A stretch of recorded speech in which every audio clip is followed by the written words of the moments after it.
Hello, Dr. Michael Ponarelli. My practice is Windy City Wellness, and today we're going to talk about gluten and gluten sensitivity. So what is all the hype about gluten sensitivity? Why has gluten become such an issue in today's society? Depending on who you talk to, there are various reasons as to why gluten has become an issue in today's society. From the evolutionary perspective, that human physiology has not had enough time to adapt to the consumption of grain, to the fact that the wheat of today is very different from the wheat of thousands of years ago, to increased levels of stress in today's society, poor diet that's laden with sugar and carbohydrates, and overutilization of antibiotics, which can lead to intestinal dysbiosis, which then can cause increased susceptibility to food sensitivities. The truth is that all of these things can contribute to increased amounts of gluten sensitivity and the problems that are associated with gluten sensitivity. So what are the problems that are associated with gluten sensitivity?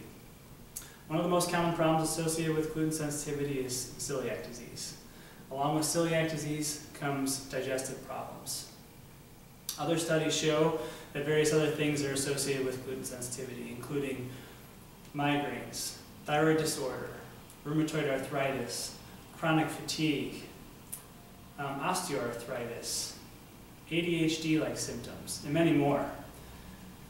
So now we know some common problems. What are some common sources of gluten sensitivity? What should we avoid to avoid these particular issues?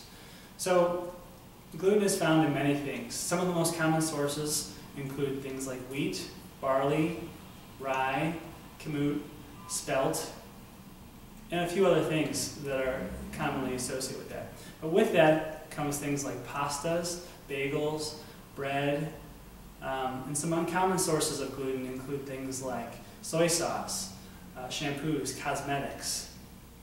So now that we know some things now we know where to find gluten in our food, how do we determine whether or not we're sensitive to gluten and if we need to make these changes in our diet?